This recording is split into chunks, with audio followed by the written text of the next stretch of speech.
어떤 사람들에게는 평생 가는 친구들이 이상적 부부관계를 대체한다. 서로에게 도움이 되는 긍정적이고 훌륭한 친구 관계는 분명 존재한다. 이런 관계는 평생 지속되어야 한다. 하지만 부정적이거나 파괴적이거나 건전치 못한 친구 관계도 있다. 이런 관계는 반드시 끝내야 한다.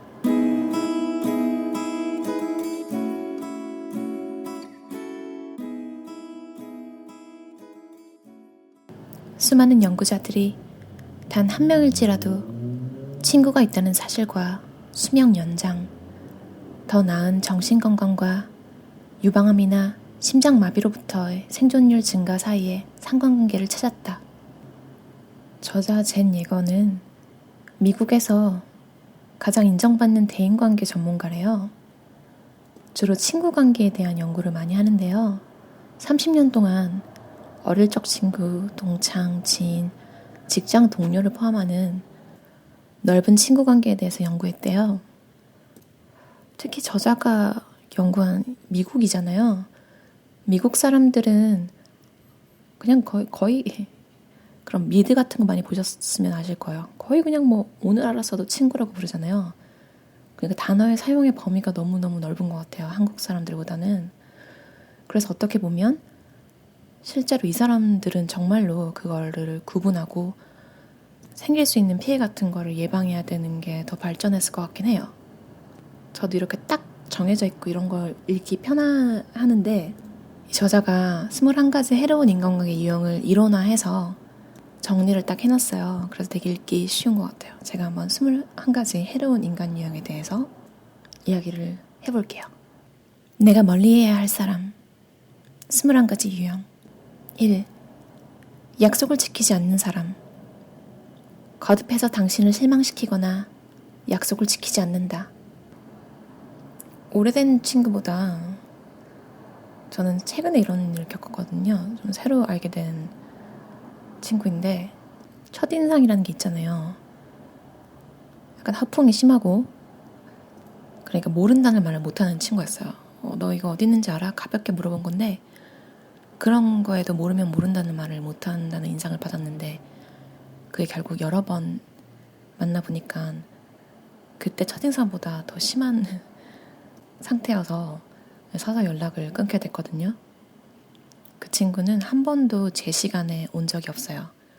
뭐 5분, 10분 늦는 게 아니라 30분부터 1시간까지 늦거나 그리고 대화를 할 때 그냥 모른다고 했으면 될 것을 굳이 안다고 아는 척 그냥 되게 자연스럽게 말해요. 진짜로 알고 있는 것처럼. 그래서 그냥 저는 당연히 믿었죠. 근데 그 정보를 바탕으로 저는 또 다른 사람한테 알려주거나 그 정보를 바탕으로 또 진행하는 뭔가가 있을 수 있잖아요. 그래서 저는 그럼 그게 사실이 아니었으니까 창피를 당하게 된 거죠. 여러 번 그걸 겪고 나서 내가 이 친구 관계를 유지하면 이게 뭐 그냥 제로도 아니고 마이너스가 되겠구나. 내가 너무 피해를 입고 이것도 너무 상처인 거예요. 매번 늦는 사람과 친구인 거 솔직히 말하면 성격이구나 하고 이해하려고 하지만 제가 정말로 중요한 사람이면 지각을 그렇게 매번 할까요? 이런 생각이 들더라고요. 그게 잠재적으로 제 자존감까지 내리는 것 같아서 그냥 정리를 하게 됐어요. 자연스럽게. 2. 다 가지려는 사람. 당신에게 중요하거나 가치가 큰 것을 빌려가서 돌려주지 않는다. 예전에 알게 된 되게 특이한 친구 있었던 거 생각나요. 제 카메라를 친구가 가지고 있었나 봐요. 같이 놀고 나서. 근데 저는 그거 잊어먹은 줄 알고 그 친구한테 말했는데 이건 좀 어릴 때거든요. 너무너무 슬픈 거예요. 결국 못 찾아서 진짜 우울해하고 있는데 한참 있다가 그 친구가 제 방 창문에 카메라를 대롱대롱 거리면서 장난이었지 이렇게 들고 나타난 거예요. 저는 막 울고불고 이미 너무 스트레스 받아 있는 상태였는데 하나도 재미가 없는 거예요. 그 장난이라는 게 저는 너무 고통스러웠고 그 친구랑 딱히 뭐 연락 끊거나 하진 않았어요. 근데 결이 안 맞는다고 해야 하나? 그렇게라도 돌려준 게 너무 고맙긴 했어요. 근데 한켠으로는 솔직히 말하면 너무너무 무서웠어요. 3. 배신자. 커다란 배신을 한다. 이렇게까지 크게 느낄 만큼 크게 벌린 일은 아직 없는 것 같아요. 근데 예전에 토익 강사 유수연 씨 책을 읽었었는데 그분 책에 배신도 저희가 크면 이제 배포도 크고 저희가 강하면 배신이 배신으로 느껴지진 않는데요. 약할 때보다 그 배신이 주는 영향이 인생에 적은 거죠. 그래서 어떻게 보면 자기 역량을 키우는 게 그게 또 나를 보호하는 길이기도 하구나 라고 깨달았던 기억이 나요. 4. 위험한 사람. 불법적이거나 위태로운 행동으로 당신을 위험에 빠지게 한다. 혹시 넷플릭스에 죄인들이라는 드라마 보셨나요? 저는 지금 시즌 3를 보고 있는데 이 드라마 보시면 위험한 사람이 뭔지 아실 거예요. 정말 너무너무 솔깃하게 친구를 믿잖아요. 또 어릴 때는 솔깃하지만 그 친구가 뭔가 어디 결함이 있는 거야. 뭔가 어디가 아파요. 어쩌면 더 깊게 성찰하는 것처럼 보이고 뭔가 위험한 게 멋있어 보이는 거예요. 또 그거에 휩쓸려서 인생을 망치게 되는 케이스도 있는 것 같아요. 혹시 스릴러 좋아하시면 넷플릭스의 죄인들, 저는 시즌 2부터 봤거든요. 1은 아직 안 봤는데 2랑 3도 재밌었어요. 5. 자아도취가 심한 사람. 당신에게 귀를 기울일 시간이 없다. 이런 사람들은 느낌이 딱 온대요. 그러니까 얘기를 들어주긴 하는데 그 느낌이 자기 말할 차례를 기다리느라고 그냥 듣는 척하는 그런 사람도 만나본 적 있으시죠? 아, 얘 진짜 말을 그냥 내가 말하는 걸 거의 소음 수준으로 넘기고 이 소음이 끝나면 자기 말 하려고 기다리는구나. 이런 사람들인 것 같아요. 6. 속임수를 쓰는 사람. 거짓말을 하거나 당신의 연인을 빼앗는다. 근데 이거는 좀 분별하는 능력이 필요하대요. 왜냐면 선의의 거짓말일 수도 있잖아요. 만약 친구가 아픈데 저희가 물었을 때 괜찮아? 하면 우리 걱정시키지 않으려고 괜찮아 좋아 속으로는 진짜 아픈데 그럴 수도 있고. 근데 이게 나쁜 케이스에는 여러분의 배우자와 부정행위를 하는 사람도 속임수를 쓰는 사람에 포함된대요. 이상하게 배우자가 있는 사람한테만 끌리는 사람들이 있잖아요. 그런 스타일이 여기 포함되는 것 같아요. 뭐 절대 일어날 것 같지 않지만 상당히 많이 일어나고 드라마 소재로도 많이 쓰이잖아요. 7. 폭로자. 당신의 신뢰를 배반한다. 이런 친구한테 우리끼리 하는 얘긴데 라고 시작하면 이제 우리끼리 하는 얘기 따위는 없어지는 거죠. 이 친구가 남들한테 말은 하는 이유는 가만히 보면 아시잖아요. 뭔가 정보를 가지고 있고 사람들은 솔직히 가십 듣는 걸 좋아하는 사람이 더 많죠. 그래서 그런 친구를 곁에 두고 싶은 걸 아니까 이 친구도 일반 사람들이 원하는 그 니즈에 부응하려는 거죠. 왜냐면 그래야지 자신이 인기 있다는 느낌이 드니까. 그럼에도 이 친구가 매력적이라서 친구 관계를 유지하고 싶으면 정말 힘들겠지만 입조심을 해야 한다고 해요. 8. 경쟁자. 당신을 상대로 지나친 경쟁심을 느끼고 당신이 가진 것, 인간관계, 일, 소유물을 원한다. 이런 거 한 번쯤 느껴보신 분 있으실 거예요. 긍정적인 친구 관계의 주요 요인 중 하나는 둘 다 상대방 입장이 될 수 있다고 생각하고 서로 뽐내거나 서로 막 깊은 인상을 남기려고 노력할 필요가 없다는 거에 있는데, 이런 경쟁자 스타일의 사람들은 꼭 한 명이 져야 하는 거예요. 물론 본인이 이겨야 되는 거겠죠? 이런 사람들이 곁에 있으면 우리가 그 느낌을 모르지 않을 거예요. 그래서 항상 긴장이 되고 그 사람이 얼마나 경쟁적인 스타일인지 알기 때문에 그걸 피하려면 져줘야 하잖아요. 이런 친구가 그래도 친구로 남고 싶다면 저희 자랑을 하면 안 된대요. 그리고 그 친구 자랑을 계속 들어줘야 한다고 하네요. 9. 군림하는 사람. 언제나 당신보다 우위에 있는 것처럼 이야기한다. 그렇죠. 자신감이 있다면 누구보다 더 나아야 할 필요가 없겠죠. 그럴 필요가 없으니까. 이 사람들은 인격 형성이 되는 시기에 부모님이 왜 더 잘하지 못했니? 네 친구 누구가 뭐 더 잘했더라. 아니면 반대로 너무너무 칭찬을 많이 해서 그렇게 될 수도 있다고 해요. 이 사람들은 전문가의 도움을 받아야 한대요. 누구와 비교해도 자신이 뒤처지지 않으며 그렇다고 최고도 아니라는 사실을 직시해야 이게 고쳐진대요.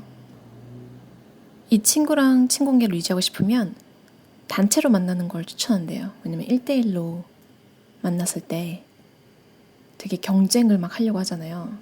절명 고통받는 거잖아요. 근데 단체로 있으면 그건 누군가 봐주는 사람도 있고 그 경쟁적인 방식을 여러 친구들 사이에서 같이 무시하기도 좋다고 해요. 그건 나쁜 부분이잖아요. 다른 면이 더 좋다면 그런 부분은 좀 자극시키지 않는 방법으로 친구 관계를 이어나갈 수 있대요. 10. 라이벌. 당신이 가진 것이라면 무엇이든 탐내고 당신에게서 앗아가려고 한다. 이거를 인식하는 친구는 괜찮대요. 근데 그 자신이 그러는 걸 모르고 그런 사람은 정말 위험하대요. 저희가 뭔가 근사한 걸 갖고 있으면 꼭 빌려가서 망가뜨려서 돌려줄 거예요. 라이벌 스타일은 경쟁자를 다루는 방법과 비슷하대요. 그러니까 저희는 자랑하지 말고 그 친구 자랑하는 것만 들어줘야 해요. 11. 흠잡는 사람. 지나치게 비판적이다. 이 친구들은 또 부모님이 비판적인 경우가 많대요. 이건 되게 바꾸기 어려운 특성이고 이 친구한테 똑같이 해주면 이제 역지사지의 순간이 온대요. 친구한테. 그러니까 우리가 어떤 기분을 겪는지 깨달음의 순간을 경험하게 된대요. 근데 이거를 깨닫고 미안해서 그러지 않는 사람이 있고 근데 또 이런 스타일은 상처가 많잖아요. 흠잡는 이런 스타일은 저희가 똑같이 해주면 이 친구를 깨닫게 하려고 했다고 생각하지 않고 이해하려는 마음을 버리는 거죠. 대신 그냥 친구 관계를 그쪽에서 끊어버릴 수도 있대요. 12. 축 처진 사람. 언제나 부정적이고 비판적이고 우울하며 당신까지도 그렇게 느끼게 만든다. 13. 거부하는 사람. 당신을 싫어하고 그 사실을 당신에게 알린다. 더 친해질수록 더 좋아해야 되잖아요. 좋아하니까 친해지는 거니까. 근데 이 경우에 거부하는 사람 스타일은 스스로를 낮게 평가한대요. 그래서 이제 친밀감에 문제가 생기는데 이런 사람들의 경우에 결혼하고 나면 크고 작은 문제에서 배우자의 흠을 찾기 시작한대요. 괜찮은 사람이 나와 친구가 될 리가 없다고 믿기 때문에 괜찮다고 생각할수록 그 친구를 더 깎아내리는 거예요. 친해지고 나서. 이제 그 거부하는 사람들이 느끼는 자신의 레벨로 상대방을 이렇게 후려치는 거죠. 14. 학대자. 말로, 신체적으로, 성적으로 당신을 학대한다. 14. 외톨이. 친구와 있는 것보다 혼자 있는 걸 더 좋아한다. 외톨이들은 어린 시절 실패한 친구 관계로 인해서 깊은 감정적인 상처를 갖고 있대요. 그래서 새로운 관계를 두려워하는데 이제 그 친구 관계를 음악, 미술, 글쓰기, 컴퓨터 같이 이제 전력을 소모해야 되는 창의적인 분야로 돌리는 경우가 많대요. 보통 가까운 사람한테, 그러니까 가해자들이 부모, 형제, 친지, 가족, 친구, 아니면 믿었던 돌봄이나 그리고 또 아예 낯선 사람일 수 있대요. 그러니까 모든 사람이네요. 이런 친구가 매력적인 경우도 많잖아요. 뭔가를 잘하는 사람도 많고. 근데 이런 친구와 친해지고 싶다면 그 친구 마음이 열릴 때까지 상당히 오래 기다려야 되고, 그럼으로써 여러분이 상처받을 수가 있대요. 왜냐면 이제 관계는 주고받는 건데 외톨이 친구를 저희 쪽에서 너무너무 친구가 되기를 원하면 돌아오는 거는 별로 없잖아요. 관심이 덜 오잖아요. 서로 친구가 되고 싶은 게 아니라서. 그래서 그 친구가 마음 열 때까지 기다리는 동안 상처받는 걸 조심해야 한대요. 왜냐면 그 사람한테는 고립감이 익숙한데 그렇지 않은 상대방은 이제 그런 게 되게 외롭게 다가올 수가 있잖아요. 착취자. 착취자에게 거리를 설정하지 않으면 이 친구는 당신의 삶, 시간, 생각, 에너지를 차지할 것이다. 당신이 이 친구와 보내고 싶은 특정한 시간이 있음에도 그 친구는 여러분이 시간이 빌 때마다 본인과 같이 시간을 보내주길 기대할 거래요. 그래서 이 친구에게 이제 말려들지 않는 방법은 금요일마다 커피 마시자, 혹은 지금 하고 있는 일 끝나면 연락할게, 이렇게 딱 여러분의 생활이 방해받지 않는 정도로 선을 잘 그어주는 게 중요하대요. 치료자. 때로 당신에게는 감정의 분출을 지켜봐주고 이야기를 들어주는 상대가 필요하다. 하지만 치료자는 상황을 개선하기 위해 제안을 내놓고 당신이 그것을 따라주길 바란다. 당신이 하는 말이나 행동을 끊임없이 분석하고 그에 대한 심리적인 설명을 찾으려 할 것이다. 당신은 그저 들어줄 친구를 찾고 있는 것인데 친구에게 분석을 당하면 당신은 짜증스럽고 참기가 힘들 것이다. 심지어 그 친구는 전문적인 지식을 갖추지 못했기 때문에 대부분의 경우 특별할 게 전혀 없는 말들이 다다. 이런 친구한테는 여러분이 느끼는 기분을 솔직하게 말해야 하는데요. 이제 부담스러우면 부담스럽다고 하고, 그리고 얘기는 고마운데 이 일은 내 방식대로 해석하고 나가고 싶어. 그냥 난 이 얘기를 털어놓을 친구가 필요했을 뿐이야. 이렇게. 침입자.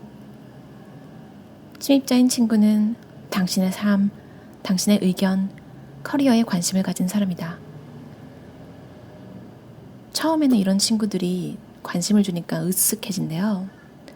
근데 그 다음에는 이제 너무 관심이 심하다는 걸 느껴서 질식한다는 기분을 느끼는 거죠. 이런 사람들의 특징은 어린 시절이 보통 불행하고, 제일 중요한 거는 본인이 쓸모없다는 감정이 되게 크대요. 그래서 어떻게든 영향력 있는 사람이 되고 싶은 거예요. 만약에 직장 생활에 대해서 저희가 불만을 표하면 이런 성향, 좀 위험한 침입자 성향은 심하면 저희가 다니는 회사에 이메일 보내서 저희 건드리지 말라고 할 수도 있대요. 근데 그 정도로 심한 경우가 아니면 이야기가 너무 구체적으로 가거나 사적인 방향으로 흐르지 않도록 그냥 저희가 조심하면 된대요. 근데 그 관계 설정이 애매하게 그 친구가 절대 도와주지 않는다면 이제 결정을 해야 한대요. 인생에서 내보낼 건지. 왜냐면 이건 또 여러분의 생활을 위험에 빠뜨릴 수도 있는 경우니까요. 모방자. 이제 뭐 같은 거 선택하고 막 옷 똑같은 거 입고 이런 친구들 많잖아요. 근데 그건 서로가 용납할 때 맞는 거래요. 왜냐면 이런 거 되게 싫어하시는 분들도 많죠.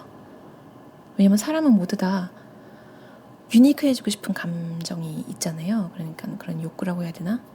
유일무이한 존재잖아요. 그래서 상대방이 이걸 원하지 않는다면 다른 친구는 그만둬야 하는데, 그걸 존중하지 않는다면 여러분이 가지고 있는 유일무이한 매력 같은 거를 없애는 결과가 되는 거잖아요. 그 친구가 뭐 똑같이 따라하면. 이게 이제 정말 괴로울 정도로 불편한 건 아니면 이런 친구들한테는 정보를 공유하지 않는 방법으로 관계를 그냥 지속하는 것도 괜찮다고 해요. 왜냐면 머리 같은 거 어디서 했는지 말해주지 않거나, 어디서 뭘 샀는지 말해주지 않거나, 여러분이랑 같은 여행지를 선택해서 똑같이 가려고 하는 걸 방지하기 위해서는 이제 여러분이 돌아올 때까지 여행 세부사항을 알리지 않는 거죠. 통제자. 당신이나 친구 관계를 지배한다. 21. 보호자. 친구와 동등한 입장이라기보다는 친구의 보호자, 부모, 보모가 된다. 어떠셨나요? 정도의 차이는 있겠지만 이거 들으면서 뜨끔뜨끔 하시는 적도 있으실 거예요. 왜냐면 모든 사람들이 위에서 언급한 21가지 특성을 조금씩 가지고 있대요. 그런데 이상적인 저희의 친구는 어느 하나 21가지 나쁜 것들 중에 크게 두드러진 점이 없는 사람이래요. 좋은 친구는 삶에서 환영받는 인간관계이지만 좋은 친구는 당신이나 다른 친구가 과도한 부담을 느끼게 만들지 않는다. 이게 제일 중요한 포인트 같아요. 그러니까 정도를 지키는 것. 긍정적인 친구는 서로 좋아하고 함께 있는 게 즐겁고 비밀을 공유하고 감정적으로 의지할 수 있으며 질투가 거의 혹은 전혀 없다. 경쟁이 최소한이며 건전하다. 비밀이 지켜진다. 약속이 지켜지고 빌려준 물건이 반환된다. 필요한 경우에는 선의의 거짓말을 하는 요령도 발휘된다. 서로에게 항상 정직하지만 그것 때문에 상처를 주는 일은 없다. 좋을 때나 굳을 때나 서로의 곁에 있어준다. 평등한 관계다. 몇 명쯤 안 보고 살아도 괜찮습니다 라는 책이었는데요. 이 책 슬로건이 티내지 않고 현명하게 멀어지는 법. 참지 않길 잘했어. 미국에서 가장 인정받는 관계 전문가의 절교 수업이래요. 그러니까 이제 절교를 해야 할지 말아야 할지 여러분이 스스로 판단하도록 책이 그런 식으로 좀 쓰여 있는데요. 왜냐면 그 21가지 패턴을 늘어놓으면서도 끝에는 항상 이 친구와 관계를 유지하고 싶다면 이런 전제로 그런 방법도 조금씩 쓰여 있어요. 인간관계에 정답은 없으니까요. 근데 미니멀 라이프를 실천하시는 분들은 결국 이제 인간관계도 미니멀리즘이 필요하다는 단계까지 결국 오시더라고요. 여러분 꼭 마음에 들고 편안하고 서로 존중하는 친구들만 곁에 두시길 바랄게요. 그럼 즐거운 하루 보내세요. 감사합니다.